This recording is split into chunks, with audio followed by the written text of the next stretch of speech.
Me echó por mentiras del hijastro. 3 semanas después preguntó si había cambiado. Mi respuesta fue brutal.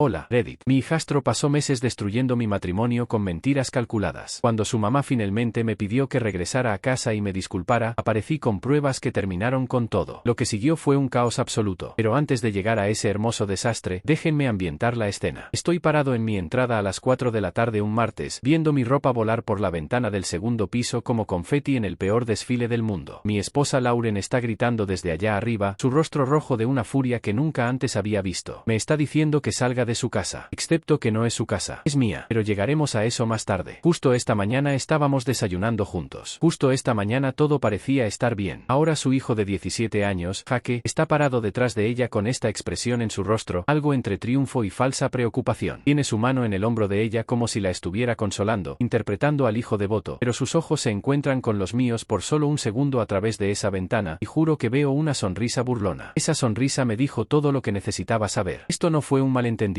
Esto no fue drama adolescente. Esto fue calculado, planeado y ejecutado perfectamente por un chico que había estado jugando ajedrez mientras yo jugaba damas. Déjenme retroceder y explicar cómo una mañana normal de martes se convirtió en el día en que mi matrimonio implosionó. Soy Derek, 38 años. Trabajo en ventas de equipo industrial. El tipo de trabajo aburrido que paga bien pero hace que los ojos de las personas se nublen en las fiestas cuando explicas lo que haces. He estado con la misma compañía durante 12 años. Ingresos estables, beneficios decentes, cero drama. La parte más emocionante de mi semana es usualmente decidir a qué lugar de sándwiches ir para almorzar. Conocí a Lauren hace 4 años en una cafetería donde ella trabajaba como gerente. Era hermosa, amable y una viuda que había perdido a su esposo por enfermedad 3 años antes. Su hijo Jake tenía 13 años entonces, un chico callado que parecía perdido sin su padre. Entendí que perder a un padre a esa edad deja marcas. Me enamoré de Lauren prácticamente de inmediato. Ella tenía esta forma de hacerte sentir como si fueras la única persona en la habitación cuando hablaba contigo. Salimos durante 8 meses antes de que le propusiera matrimonio, y ella dijo que sí con lágrimas en los ojos. Le prometí a ambos que nunca intentaría reemplazar al padre de Jake, pero que siempre estaría ahí para ellos. Y lo decía en serio. Los primeros 2 años fueron honestamente geniales. Jake fue distante conmigo, claro, pero lo entendí. Nunca presioné, nunca exigí que me llamara papá ni nada parecido. Lo ayudaba con la tarea cuando me pedía, lo llevaba a las casas de sus amigos, pagaba su teléfono y ropa sin llevar la cuenta. Cuando nos casamos, compré una casa más grande para que Jake pudiera tener su propio espacio, una habitación adecuada, no la habitación estrecha que había tenido en el antiguo apartamento de Lauren. Lauren estaba feliz. Nosotros éramos felices. Pensé que Jake se estaba adaptando. Mirando hacia atrás ahora con perfecta retrospectiva, puedo ver exactamente cuando las cosas comenzaron a cambiar. Cuando el veneno comenzó a gotear en nuestro matrimonio, lento y constante, como agua erosionando piedra. Hace unos 9 meses, Jake comenzó a hacer estos pequeños comentarios a su madre. Los escuchaba a veces cuando entraba a una habitación. Pequeñas cosas que sonaban dulces en la superficie, pero tenían este filo por debajo que me ponía la piel de gallina. Le decía lo hermosa que era, cómo podría ser modelo, cómo merecía a alguien que la tratara como una reina. Al principio, pensé que era solo un chico halagando a su mamá. Dulce, ¿verdad? Luego mencionaba a su padre fallecido. Cada vez que Lauren y yo establecíamos algún tipo de límite, toque de queda, requisitos de tarea, reglas básicas de la casa, Jake soltaba alguna variación de «papá me habría dejado hacer esto» o «papá me entendía mejor». Lauren lo detenía al principio, firmemente, diciéndole que yo era bueno con ellos y que comparar no era justo. Pero los comentarios seguían viniendo, sutiles y constantes, desgastándola poco a poco. Cuestionaba por qué tenían que seguir mis reglas en lo que él llamaba su casa. Sin importar que yo había comprado la casa, que mi nombre estaba en la escritura, que yo pagaba la hipoteca cada mes sin quejarme. En la versión de la realidad de Jake, esta era su casa y yo solo estaba viviendo en ella. Si esta historia te está atrapando hasta ahora, no olvides suscribirte al canal y activar la campanita. En los comentarios, cuéntame, ¿alguna vez has conocido a alguien tan manipulador como Jake? Intenté hablar con Lauren al respecto. Sugerí que tal vez Jake estaba teniendo problemas para adaptarse, que deberíamos considerar terapia familiar. Ella lo descartó como drama típico de adolescentes y me dijo que estaba siendo demasiado sensible, pero noté que me miraba de manera diferente a veces, como si me estuviera estudiando, buscando algo, como si las palabras de Jake estuvieran plantando semillas de duda que estaban comenzando a brotar. Luego, hace unos 4 meses, las cosas se volvieron más extrañas de una manera que me hizo sentir genuinamente loco. Jake era una persona completamente diferente dependiendo de si su madre estaba en la habitación. Cuando Lauren estaba cerca, él estaría riendo y bromeando conmigo, actuando como si fuéramos amigos, llamándome por mi nombre de pila de una manera amistosa, preguntando sobre mi día, pareciendo genuinamente interesado en mis aburridas historias de ventas de equipos. Pero en el segundo absoluto en que Lauren salía de la habitación, como en el instante en que estaba fuera del alcance del oído, su rostro se quedaba en blanco, completamente neutral, como si alguien hubiera presionado un interruptor y apagado su personalidad. Intentaba interactuar con él, sugerir actividades que pudiéramos hacer juntos, y me daba respuestas planas de una sola palabra mientras miraba su teléfono. Luego Lauren regresaba y boom, animado, amigable Jake reaparecía como si nada hubiera pasado. Comencé a sentirme demente, como si estuviera imaginando todo o leyendo demasiado en la actitud típica de los adolescentes. Pero el patrón era demasiado consistente, demasiado deliberado. Este chico estaba actuando para su madre y dejando caer el acto en el segundo en que ella no estaba mirando. La verdadera explosión, el comienzo del fin, comenzó hace 3 meses cuando Jake me pidió un coche. No cualquier coche, un BMW de $35,000 como el que su amigo Tyler había recibido para su cumpleaños número 17. Me mostró fotos en su teléfono, hablando de cómo todos sus amigos tenían coches bonitos y cómo le daba vergüenza que yo lo llevara a lugares en mi vieja camioneta de trabajo. Mi camioneta tenía 3 años y estaba perfectamente bien, pero aparentemente no era lo suficientemente buena para la imagen de Jake. Lo senté en la mesa de la cocina e intenté ser razonable. Expliqué que $35,000 era demasiado dinero para el primer coche de un adolescente. Le dije que podríamos encontrar un coche usado confiable por alrededor de $10,000, algo seguro y confiable. Sugerí que podría conseguir un trabajo de medio tiempo para ayudar con los pagos del seguro, enseñarle algo de responsabilidad. Me miró como si acabara de sugerirle que caminara a todos lados descalzo. Luego su rostro se desmoronó y corrió a su habitación donde pude escucharlo llorar. Sollozos fuertes y dramáticos que se escuchaban por toda la casa. Esa noche, Lauren estuvo fría como el hielo, cuestionando si realmente era necesario negárselo, señalando todo por lo que Jake había pasado. Perder a su padre, tener que adaptarse a una nueva familia, preguntando si realmente me mataría darle esta única cosa. Estaba sorprendido. 35.000 por el primer coche de un adolescente era objetivamente una locura. Se lo dije, intenté explicar la responsabilidad financiera básica. Ella se alejó de mí en la cama y dijo, no entendías lo que era ser su madre. Después de ese incidente, todo cambió, como si alguien hubiera presionado un interruptor en nuestro matrimonio y de repente yo era el enemigo. Jake comenzó a tener estas conversaciones susurradas con Lauren que se detenían abruptamente cuando yo entraba a las habitaciones. Entraba a la cocina y ambos se quedaban en silencio, mirándome como si hubiera interrumpido algo importante. Lauren me daba esta sonrisa tensa y cambiaba de tema, pero el daño estaba hecho. Comenzó a cuestionarme de la nada, preguntando si realmente me gustaba Jake, porque él sentía que yo era diferente cuando ella no estaba cerca, si me molestaba tenerlo en nuestras vidas. Cada vez que intentaba defenderme, ella contraatacaba con, ¿por qué mi hijo mentiría sobre esto? Y esa es la trampa, ¿verdad? ¿Cómo te defiendes contra acusaciones vagas? ¿Cómo demuestras que no dijiste algo malo o que no diste cierta mirada? Jake estaba haciendo afirmaciones que eran imposibles de refutar, construyendo esta narrativa de mí como un idiota de dos caras que solo mostraba sus verdaderos colores cuando estábamos solos. Las peleas se volvieron ocurrencias regulares. Al menos 2 veces por semana, Lauren me confrontaba sobre algo que Jake había dicho, que le había gritado por dejar platos en el fregadero, que había hecho un comentario sobre sus calificaciones, que había puesto los ojos en blanco cuando pidió algo. Nada de eso era verdad, pero cada vez que intentaba defenderme, Lauren preguntaba si estaba llamando mentiroso a su hijo. ¿Y qué se suponía que dijera a eso? Me di cuenta rápidamente de que Jake estaba jugando esto perfectamente, nunca haciendo acusaciones tan específicas que pudiera refutarlas, pero lo suficientemente consistentes como para que Lauren comenzara a creer el patrón. Estaba construyendo un caso contra mí, una pequeña mentira a la vez. Luego, hace 2 semanas, todo explotó de la peor manera posible. Llegué a casa del trabajo alrededor de las 6 de la tarde, cansado de lidiar con un cliente difícil todo el día. Lauren estaba esperando en la puerta, y la expresión en su rostro hizo que mi estómago cayera. Agarró mi brazo, no con ternura, no con afecto, lo agarró con la fuerza suficiente para que supiera que algo estaba muy mal. Su voz temblaba mientras me decía que necesitábamos hablar sobre lo que pasó con Jake. No tenía idea de qué estaba hablando. Había estado en el trabajo desde las 7 de la mañana. Ni siquiera había visto a Jake. Me llevó a la sala donde Jake estaba sentado en el sofá, y mi confusión se convirtió en pánico cuando vi su rostro. Se veía asustado, realmente atemorizado, ojos muy abiertos y un poco rojos como si hubiera estado llorando. Lauren levantó la manga de Jake para mostrarme un moretón en su antebrazo, morado oscuro, del tamaño aproximado de una mano. Tenía lágrimas en los ojos mientras decía que Jake le había contado que yo lo había agarrado esa mañana, que había estado poniéndome agresivo cuando ella no estaba en casa, que tenía miedo de estar solo conmigo. Mi mundo se inclinó. La habitación pareció girar mientras trataba de procesar lo que estaba diciendo. Nunca, jamás había puesto una mano encima de ese chico. Nunca, ni una sola vez en 4 años. Estaba gritando ahora, desesperado, diciéndole que no era verdad, que nunca lo había tocado, que había estado en el trabajo todo el día, que podía verificar las marcas de tiempo en mis tarjetas de acceso en la oficina si no me creía. Pero ella retrocedió de mí como si fuera peligroso, como si fuera un extraño que acababa de amenazarla. Me dijo que no había querido creer a Jake, que durante meses él le había estado diciendo cosas, y ella se decía a sí misma que solo era un adolescente dramático, pero las cosas que decía eran demasiado específicas, demasiado consistentes para ignorarlas más. Agarré sus manos, rogándole que pensara, que realmente pensara si alguna vez me había visto ser violento en 4 años juntos, que considerara que tal vez algo más estaba pasando aquí. Ella se alejó y dijo que eso era lo que lo hacía tan aterrador, que Jake afirmaba que yo era como 2 personas diferentes. Fue entonces cuando lo vi, Jake todavía sentado en el sofá viendo toda esta escena desarrollarse. Por solo una fracción de segundo, tal vez medio segundo, su expresión estaba completamente neutral, casi curiosa, como si estuviera viendo un experimento científico para ver cómo resultaría. Luego me vio mirando y su rostro instantáneamente se desmoronó en miedo. Corrió hacia su madre, llamándola, diciendo que había escuchado gritos y rogándole que no me dejara hacerle daño. Esa actuación fue lo que rompió a Lauren completamente. Me dijo que empacara una maleta y me fuera. Dijo que necesitaba tiempo para resolver las cosas y asegurarse de que su hijo estuviera seguro, que necesitaba salir de la casa hasta que pudiera pensar con claridad. Empaqué con manos temblorosas, mi mente dando vueltas, tirando ropa en bolsas de basura porque no podía encontrar mi maleta. Mientras cargaba mi coche en la entrada, miré hacia arriba una vez más y los vi en la ventana del piso superior. Jake tenía su brazo alrededor de su madre, consolándola como el hijo devoto. Pero cuando pensó que no podía ver su rostro claramente a través del vidrio, lo sorprendí mirando su teléfono y sonriendo. Esa sonrisa confirmó lo que ya sabía en mi interior. Esto no fue un malentendido. Esto no fue un chico con problemas actuando mal. Esto fue calculado, planeado, ejecutado. Y mientras conducía a la casa de mi hermano con toda mi vida en bolsas de basura en el asiento trasero, una pregunta seguía martillando en mi mente. ¿Cuánto tiempo había estado planeando este chico de 17 años destruir mi matrimonio? Y más importante, ¿por qué? Pasé la primera semana en casa de mi hermano Dave en completo shock. Apenas comiendo, apenas durmiendo, solo reproduciendo todo una y otra vez como una película rota. Tratando de encontrar el momento que perdí, la señal de advertencia que debería haber visto. Dave seguía diciéndome que luchara, que llamara a Lauren, que la hiciera escuchar. Pero, ¿cuál era el punto? Ella ya había decidido que yo era el monstruo en esta historia. Ninguna cantidad de hablar cambiaría eso. La llamé tal vez 50 veces esa primera semana. Cada llamada fue directamente al buzón de voz. Le envié mensajes de texto rogando por una oportunidad de hablar, de explicar, de mostrarle que algo estaba muy mal con esta situación. Ella nunca respondió. Para la segunda semana, el shock comenzó a desaparecer y algo más tomó su lugar. Algo frío y analítico. Comencé a pensar en todos esos pequeños momentos durante los últimos meses, conectando puntos que ni siquiera sabía que estaban ahí. La actuación perfecta de Jake en las escaleras, esa fracción de segundo de curiosidad antes de poner su acto aterrorizado. Eso era demasiado suave para ser su primera vez. Lo había practicado. El moretón en su brazo que apareció en el momento perfecto justo después de nuestra pelea más grande sobre el coche. Demasiado conveniente. Esas conversaciones susurradas con Lauren que se detenían cuando entraba a las habitaciones. ¿Con qué había estado llenando su cabeza todos esos meses? Me di cuenta de que necesitaba ayuda. Ayuda profesional real. Porque si Jake había estado manipulando esta situación todo el tiempo, necesitaba pruebas. Pruebas sólidas e innegables. Primero llamé a un abogado, una abogada de derecho familiar llamada Patricia Thompson, que venía muy recomendada por un tipo del trabajo que había pasado por un divorcio complicado. Escuchó mi historia sin interrumpir, tomando notas en un bloc legal amarillo. Cuando terminé, me miró seriamente y me hizo una pregunta. ¿Eres dueño de la casa? Le dije que sí. La había comprado antes del matrimonio con mi propio dinero. Mi nombre era el único en la escritura. Ella asintió y dijo que eso era bueno, que me daba ventaja, pero necesitábamos actuar rápidamente con los papeles del divorcio si eso era lo que quería. Le dije que no estaba seguro todavía, que parte de mí todavía esperaba que Lauren recuperara el sentido común. Patricia me dio esta sonrisa triste y dijo, en mi experiencia, cuando alguien elige creer lo peor de ti sin evidencia, ya ha tomado su decisión. Eso me golpeó duro, pero sabía que tenía razón. Luego hice algo que se sentía loco pero necesario. Contraté a un consultor técnico, un tipo llamado Brandon, que había ayudado a la compañía de Dave a recuperar datos después de un ataque informático. Expliqué la situación y pregunté si había alguna forma de acceder legalmente a la huella digital de Jake. Brandon no pareció sorprendido en absoluto. Los adolescentes dejan rastros digitales en todas partes, dijo. Redes sociales, almacenamiento en la nube, aplicaciones de mensajería. Si ha estado planeando esto, hay evidencia en alguna parte. La pregunta es si podemos acceder a ella legalmente. Explicó que como menor viviendo en mi casa, técnicamente todavía mi casa ya que yo era el dueño, había áreas grises legales alrededor del acceso a dispositivos y cuentas, especialmente si podía presentar un caso de preocupación por su bienestar. Se sentía invasivo, se sentía mal, pero necesitaba saber la verdad. Déjame revisar tus registros telefónicos primero, sugirió Brandon. Ver qué podemos extraer de tu plan familiar. No se requiere piratería para eso. Es tu cuenta. Le tomó a Brandon menos de una una semana encontrar la primera bomba. Me llamó un jueves por la noche, su voz tensa. Necesitas ver esto. ¿Puedes venir a mi oficina? Conduje de inmediato. Brandon tenía impresiones esparcidas por su escritorio, registros telefónicos, extractos bancarios que me había ayudado a sacar de cuentas a las que tenía acceso legal. Nuestra cuenta conjunta, la que Lauren y yo habíamos configurado para gastos del hogar y ahorros, había estado sangrando dinero durante casi 6 meses. $8,000 en total, retirados en incrementos lo suficientemente pequeños como para que no me diera cuenta mientras trabajaba semanas de 60 horas y confiaba en mi esposa para manejar las finanzas del hogar. Los cargos eran por equipo de videojuegos, ropa cara, electrónicos, entrega de comida, a veces 2 veces al día. Todo vinculado al gasto de Jake. Pero esto es lo que heló mi sangre. Lauren tenía que haberlo sabido. Varios de los cargos requerían aprobación parental para un menor. Los extractos bancarios mostraban que había transferido dinero de nuestros ahorros para cubrir sobregiros que Jake había creado. Había estado ocultándomelo, encubriéndolo, probablemente porque sabía que yo diría que no a ese tipo de gasto frívolo. Brandon encontró algo más también. Revisó nuestro informe crediticio, perfectamente legal ya que era mi crédito, y encontró que Lauren había solicitado una tarjeta de crédito solo a su nombre hace 2 meses, justo cuando la campaña de Jake contra mí se había intensificado. La había agotado casi de inmediato. Otros $4,000, principalmente en cosas para Jake. Cuando Brandon me mostró todo, me sentí físicamente enfermo. Esto no era solo Jake manipulando a su madre. Lauren había estado engañándome activamente también, eligiendo a su hijo sobre nuestro matrimonio y nuestro futuro financiero. Hay más, dijo Brandon, abriendo algo en su computadora portátil. Tu plan telefónico familiar incluye respaldo en la nube para todos los dispositivos. El teléfono de Jake ha estado respaldándose en tu cuenta todo este tiempo. Me mostró los datos, mensajes de texto eliminados que se habían respaldado automáticamente antes de que Jake los borrara de su teléfono. Mensajes entre Jake y sus amigos que se remontaban a casi un año hablando sobre su plan. Mamá está comenzando a dudar de él, decía un mensaje de hace 8 meses. Solo tengo que presionar un poco más fuerte y el viejo se habrá ido. En otra conversación de hace 6 meses, Jake había literalmente escrito su estrategia a un amigo llamado Tyler. Mamá siempre me cree cuando lloro. Es tan fácil. Había mensajes sobre el coche también. Sobre cómo yo era un tacaño que no entendía que Jake merecía cosas bonitas. Sobre cómo una vez que yo me fuera, su mamá finalmente vendería esa casa aburrida y podrían mudarse a la ciudad donde vivían Tyler y sus otros amigos. Pero el peor mensaje, el que hizo todo cristalino, era de hace 3 semanas, justo antes de que todo explotara. Casi ahí, había escrito Jake a Tyler. Tengo el moretón listo. Se lo voy a mostrar a mamá esta noche. Este debería ser el clavo final. Había planeado el moretón. Deliberadamente se lastimó a sí mismo para incriminarme. Necesito que veas algo más, dijo Brandon en voz baja, haciendo clic en un archivo de vídeo. Esto estaba en su almacenamiento en la nube, probablemente grabado por accidente. Parece que quiso tomar una foto, pero presionó vídeo en su lugar. El vídeo mostraba a Jake en su baño solo. Estaba mirando su antebrazo, luego deliberadamente golpeándolo contra el borde del mostrador del baño, haciendo una mueca, pero haciéndolo una y otra vez hasta que comenzó a formarse un moretón oscuro. Más vale que esto funcione, murmuró para sí mismo en el vídeo. Me senté allí viendo a este chico de 17 años maltratarse a sí mismo para destruir mi matrimonio, y me sentí físicamente enfermo. ¿Qué tipo de persona hace esto? ¿Qué había hecho yo para merecer este nivel de crueldad calculada? Brandon me mostró más mensajes, conversaciones entre Jake y Tyler sobre su plan para después del divorcio. Una vez que se separen, mamá querrá dejar este pueblo aburrido, había escrito Jake. Venderá la casa y finalmente podremos mudarnos a la ciudad donde realmente pasan cosas. Además, sin el alrededor, ella tendrá más dinero para gastar en mí. Todo era sobre dinero y ubicación. Jake quería una vida diferente, una vida más emocionante en la ciudad donde sus amigos se habían mudado después de graduarse, y yo era el obstáculo. La casa estaba a mi nombre, por lo que Lauren no podía venderla mientras estábamos casados. Pero si nos divorciábamos, Jake pensó que ella querría un nuevo comienzo en otro lugar. Finalmente conseguiría lo que quería, y yo sería borrado de sus vidas como si nunca hubiera existido. Tenía todo ahora: el fraude financiero, los mensajes manipuladores, el vídeo de él creando el moretón, todo respaldado y documentado y completamente legal, ya que todo era de cuentas y dispositivos en mi plan familiar. Patricia Thompson revisó todo y me dijo que esto era más que suficiente para un divorcio con un acuerdo muy favorable. Este es en realidad uno de los casos más claros de fraude y manipulación que he visto, dijo. El vídeo solo es condenatorio. Me advirtió sin embargo que exponer la manipulación de Jake podría dañar mi relación con Lauren permanentemente. Casi me reí. ¿Qué relación? La mujer me había echado basándose en mentiras sin siquiera darme la oportunidad de defenderme. Había elegido a su hijo sobre 4 años de matrimonio sin pensarlo 2 veces. Esa noche, 3 semanas después de que me echara, finalmente recibí un mensaje de texto de Lauren. Has tenido tiempo de pensar en tu comportamiento, decía. Jake dice que está dispuesto a darte otra oportunidad si te disculpas con él y te comprometes a hacerlo mejor. Podemos hablar sobre que vuelvas a casa si realmente has reflexionado sobre lo que has hecho. Miré ese mensaje durante mucho tiempo. No estaba preguntando si estaba bien. No se estaba disculpando enfadando por no escuchar mi versión. Estaba exigiendo que me disculpara con el chico que había orquestado toda esta pesadilla. El chico que había robado $8,000. El chico que se había lastimado a sí mismo para incriminarme por maltrato. El chico que había estado planeando mi eliminación de sus vidas durante casi un año. Respondí con solo 4 palabras. Ven mañana, 3 de la tarde. Ella respondió de inmediato. Esto significa que estás listo para arreglar las cosas. No respondí. En cambio, pasé el resto de la noche organizando toda la evidencia en una carpeta, imprimiendo los mensajes, los extractos bancarios, las facturas de tarjetas de crédito, todo. Brandon incluso había puesto el vídeo en una memoria USB para mí. Mañana, Lauren iba a aprender la verdad sobre su hijo, y nuestro matrimonio iba a terminar. No había vuelta atrás de esto. Lauren llegó a la cafetería exactamente a las 3 de la tarde. Había elegido esta ubicación deliberadamente. Territorio neutral, espacio público, muchos testigos. Quería que viera todo con otras personas alrededor para que no pudiera hacer una escena o acusarme de intimidarla. La observé a través de la ventana mientras estacionaba. Se veía cansada, más delgada de lo que recordaba, con ojeras que el maquillaje no podía ocultar del todo. Por un momento, sentí una punzada de algo parecido al amor que había tenido por ella. Luego recordé 3 semanas de silencio, las acusaciones, la forma en que había elegido creer lo peor de mí sin cuestionarlo. Entró con esta expresión en su rostro, mitad esperanzada, mitad nerviosa, probablemente esperando que yo estuviera destrozado y arrepentido, listo para rogar perdón. La cafetería estaba lo suficientemente ocupada para privacidad, pero no tan vacía que estábamos solos. Me había posicionado en una mesa de esquina donde podía ver el estacionamiento a través de la ventana. Se deslizó en el asiento frente a mí con una sonrisa cautelosa e inmediatamente comenzó a hablar sobre cómo ella y Jake habían estado discutiendo las cosas. Como tal vez si yo estaba dispuesto a ir a terapia y trabajar en mis problemas de ira, podríamos encontrar un camino adelante. La dejé hablar durante unos 30 segundos antes de levantarme para detenerla. Luego deslicé una gran carpeta manila a través de la mesa. Ella la miró confundida, luego de vuelta a mí. Ábrela, dije sin emoción. Dudó, luego recogió la carpeta con manos temblorosas. Lo primero que vio fue la documentación del divorcio, oficial, sellada por el tribunal, ya firmada por mi abogado. Su rostro se puso blanco. Me miró con genuino shock, comenzando a decir, podemos solucionar. Sigue mirando, interrumpí. Pasó las páginas. Observé su rostro cambiar mientras veía los extractos bancarios, las facturas de tarjetas de crédito, los cargos resaltados mostrando $8,000 de nuestro dinero gastado por Jake durante 6 meses. Puedo explicar, comenzó. Sigue adelante. Luego llegó a los mensajes impresos. Las conversaciones de Jake con sus amigos donde había expuesto toda su estrategia de manipulación. Vi el momento exacto en que leyó las palabras que su hijo había escrito sobre lo fácil que era hacerla creer. Como el viejo se iría pronto. Sus manos comenzaron a temblar. Seguía negando con la cabeza como si pudiera negar lo que estaba justo frente a ella. Estos no pueden ser reales, susurró. Estos podrían ser falsos. Fue entonces cuando saqué mi teléfono y reproduje el vídeo. Volumen lo suficientemente bajo para que solo ella pudiera escuchar. La voz de Jake salió claramente mientras golpeaba su propio brazo contra el mostrador del baño una y otra vez, creando el moretón que le había mostrado a su madre. Más vale que esto funcione, dijo su voz desde el teléfono. El rostro de Lauren se desmoronó. Dejó caer los papeles sobre la mesa, su mano sobre su boca, comenzó a murmurar sobre cómo él le había dicho que yo lo había agarrado, cómo había llorado, cómo parecía tan asustado. Te manipuló, dije fríamente. Durante meses, sistemáticamente destruyó nuestro matrimonio porque quería que vendieras mi casa y te mudaras a la ciudad con él. Todo está ahí en los mensajes. Estaba sollozando ahora, tratando de mantenerse callada en el espacio público, todo su cuerpo temblando mientras trataba de procesar que su hijo había orquestado toda esta pesadilla. ¿Por qué no me hiciste ver?, preguntó entre lágrimas. ¿Por qué no me dijiste? Esa pregunta rompió algo en mí. Lo intenté, dije, mi voz dura. Te rogué que hablaras conmigo. Te llamé 50 veces. Ni siquiera respondiste. Elegiste creer a Jake sin evidencia, sin siquiera pedir mi versión de la historia. Me echaste de mi propia casa basándote en mentiras. Extendió la mano a través de la mesa hacia mi mano. Me alejé. Estaba protegiendo a mi hijo, dijo desesperadamente. ¿Qué se suponía que hiciera? Se suponía que fueras mi esposa, dije, mi voz subiendo ligeramente antes de controlarme. Se suponía que me dieras el beneficio de la duda después de 4 años de matrimonio. Se suponía que hicieras preguntas, exigieras pruebas, algo, pero no lo hiciste, porque en el fondo, ya habías elegido a Jake sobre mí. La verdad colgó en el aire entre nosotros. Ella había tomado su decisión hace semanas, tal vez meses, cuando el veneno susurrado de Jake comenzó a funcionar en ella. Yo era solo daño colateral. Fue entonces cuando la puerta de la cafetería se abrió con fuerza. Jake entró. Aparentemente había estado esperando en el coche afuera y no podía soportar no saber qué estaba pasando. Nos vio de inmediato y se acercó con paso firme, su rostro rojo de ira. ¿Qué le estás haciendo a mi mamá?, exigió lo suficientemente alto como para que otros clientes miraran. Luego vio los papeles esparcidos sobre la mesa. Su expresión cambió por solo un segundo. Miedo real cruzando su rostro antes de intentar recuperarse. Lo que sea que te esté diciendo es una mentira, dijo Jake rápidamente a su madre. Está tratando de ponerte en mi contra. Esto es exactamente de lo que te advertí. Levanté mi teléfono micrófono y giré la pantalla hacia él. El vídeo de él creando el moretón estaba pausado en el cuadro donde se podía ver claramente su rostro. La expresión de Jake pasó por shock, pánico, luego se asentó en ira. «Revisaste mis cosas», dijo en voz alta. «No tenías derecho. Eso es ilegal. La gente definitivamente nos estaba mirando ahora. Me incriminaste por maltrato», dije con calma. «Así que tenía todo el derecho». Lauren estaba mirando a su hijo como si nunca lo hubiera visto antes. «Dime que no es real», le rogó, su voz quebrándose. «Dime que no hiciste esto». Y fue entonces cuando la máscara de Jake finalmente se cayó por completo. «¿Y qué si lo hice?», dijo, su voz haciéndose más fuerte. «De todos modos eras miserable con él. Es aburrido y tacaño, y no es mi papá. Deberíamos haber dejado este pueblo estúpido hace un año». Lauren jadeó como si hubiera sido golpeada físicamente, sus ojos moviéndose hacia los otros clientes que ahora estaban mirando abiertamente. Jake siguió adelante, aparentemente sin importarle la audiencia. «Todos sus amigos se habían mudado a la ciudad después de graduarse», dijo. «Estaba atrapado aquí por mi culpa. Ella merecía algo mejor que esta vida aburrida. Ambos lo hacían. Una vez que se divorciara de mí y vendiera la casa, finalmente podrían tener una vida real». «Es mi casa», interrumpí en voz baja. «Lauren no puede venderla». Su rostro se puso aún más rojo. Comenzó a hablar sobre demandas, sobre cómo la mamá de su amigo había obtenido la mitad de todo en su divorcio, sobre cómo había leyes. Fue entonces cuando lo vi, el momento en que Lauren finalmente entendió en que se había convertido su hijo. «Destruiste mi matrimonio», susurró, «por dinero y un cambio de ubicación. Me hiciste creer que mi esposo te estaba maltratando para que pudiéramos mudarnos para estar cerca de tus amigos». Jake intentó retroceder, de repente consciente de todas las personas mirando. Comenzó a tartamudear que no era así, que solo quería que fueran felices juntos sin que yo lo arruinara todo. Corté a través de todo. «Tienen 30 días para encontrar un lugar», dije firmemente pero en voz baja. «Está establecido en los papeles del divorcio. Después de eso, recuperaré mi casa». Lauren me miró con tal devastación. «Por favor», rogó, «dame tiempo para procesar esto, para arreglar lo que está roto». Pero ya había terminado. «No hay nada que arreglar», dije. «Elegiste creer que yo era un monstruo sin evidencia. Dejaste que tu hijo te manipulara durante meses y nunca lo cuestionaste. Incluso ahora, conociendo la verdad, me estás pidiendo otra oportunidad. Pero nunca me diste una primera oportunidad». Se derrumbó completamente, sollozando en sus manos mientras Jake estaba parado allí con los brazos cruzados, luciendo desafiante y enojado, aunque todo su plan se había derrumbado a su alrededor. Los miré, esta madre e hijo que destruyeron mi confianza en mi matrimonio, y no sentí nada más que vacío donde solía estar el amor. Me levanté de la mesa, recogí mi copia de los papeles del divorcio y les dije de nuevo, 30 días, luego están fuera de mi casa. Lauren intentó agarrar mi brazo. Me alejé suavemente y caminé hacia la salida. Detrás de mí, podía escuchar los sollozos de Lauren y a Jake comenzando a discutir con ella, su voz subiendo nuevamente mientras probablemente intentaba darle la vuelta a esto de alguna manera. Hacer que fuera mi culpa. Salí de esa cafetería, subí a mi coche, y a través de la ventana, podía verlos todavía en la mesa. Lauren con su cabeza en sus manos, llorando mientras Jake gesticulaba enojado, probablemente todavía culpándome por todo, incluso cuando la evidencia de su manipulación estaba justo allí frente a ellos. Un mes después, mi abogado llamó para confirmar que se habían mudado a tiempo. Habían encontrado un pequeño apartamento de 2 habitaciones al otro lado de la ciudad, nada como la casa que habían dejado atrás. Patricia mencionó que Lauren había intentado luchar por algún acuerdo financiero, pero no tenía base legal sobre la cual pararse. La casa era mía antes del matrimonio, comprada con mi dinero, y ella había sido cómplice en el robo de $8,000 de nuestra cuenta conjunta. Dave me dijo a través de amigos mutuos que Lauren estaba devastada, apenas funcionando en el trabajo, que Jake le estaba haciendo la vida miserable, culpándola por no moverse más rápido, por no vender la casa de alguna manera, por arruinar su plan. Su relación aparentemente estaba tensa hasta el punto de quiebre. Jake la estaba tratando con el mismo desprecio manipulador que me había mostrado ahora que su plan había fallado y estaba atrapado en el mismo pueblo aburrido del que había intentado tan duro escapar. Parte de mí se sentía triste al respecto a veces, tarde en la noche cuando mi casa estaba demasiado silenciosa y recordaba los buenos tiempos antes de que el veneno de Jake echara raíces, pero principalmente sentía alivio, como si hubiera esquivado algo que eventualmente me habría destruido por completo. No puedes construir un matrimonio con alguien que no confía en ti, y no puedes amar a alguien que te desechará en el momento en que se vuelva conveniente. Había aprendido la lección más dura de mi vida, una que me costó 4 años y un matrimonio que pensé que duraría para siempre.